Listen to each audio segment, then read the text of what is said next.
This is Keely Sider's presentation of diversity in children's literature. Why is diversity in children's literature so important?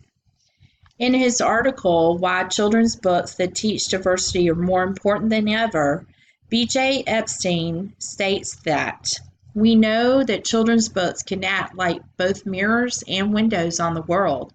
Mirrors in that they can reflect on children's own lives, and windows in that they can give children a chance to learn about someone else's life. We also know that this type of self-reflection and opportunity to read or hear about different lives is essential for young people.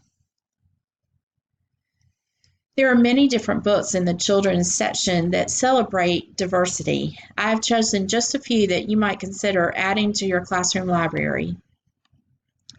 The first one's called The Name Jar by Yang Suk Choi. The Name Jar is about Yoon Hae that leaves everything she knows in Korea and moves to America. People make fun of her name, so she puts a jar in her class so that her classmates can give her an American name. By the end of the story, she comes to appreciate her Korean name and culture. The next book is called The Colors of Us by Karen Katz. Lena is 7 years old. She discovers that there are many shades of brown and that there are all different colors of people. Lena comes to realize how wonderful each person's shade is. The next book is called It's Okay to Be Different by Todd Park. Featuring bold and bright colors and fun illustrations, this book celebrates the differences of people while teaching acceptance and understanding. It also encourages children to be confident in their differences. The next book is called I Like Myself by Karen Beaumont, illustrated by David Cottrell.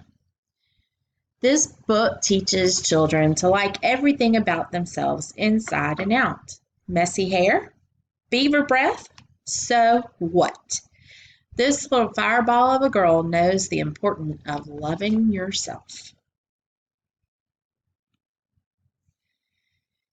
Chocolate Milk Por Favor is written by Maria Dismundi and illustrated by Donna Farring.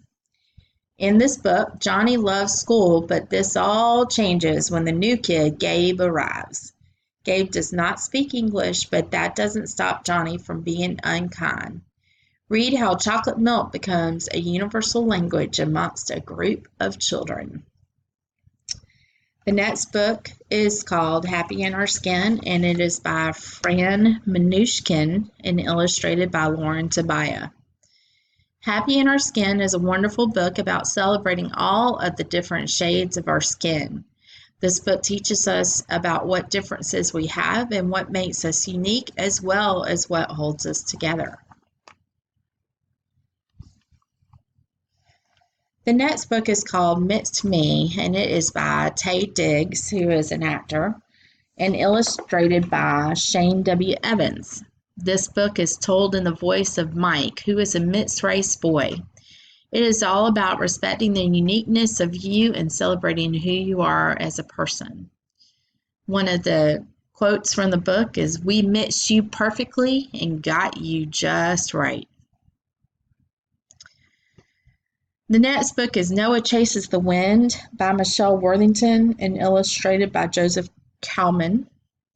This book is about a young boy who looks at the world through different eyes. Noah always has questions about everything, and he reads to find out the answers. The author leads us on a journey with this little boy, at the end of which we might find ourselves grateful for all types of perspective. Miss Worthington mentions children on the autistic spectrum, but includes all who feel different.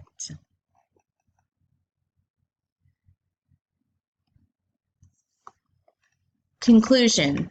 When teaching children about diversity, it should not only include the color of skin. Diversity is about accepting and liking the differences between each and every one of us. It includes those that are physically handicapped or those with an intellectual disability. It includes those children that have two moms or two dads, or those who have a mom and a dad. It is about people from China or Mexico or New York or any other state or country. It is about accepting Christians, Muslims, Buddhists, Jewish, or any other religion. It is about accepting people who think and believe differently than you do without placing judgment on them. We have the freedom to be different. Let us celebrate the differences. After all, how boring would our world be without differences?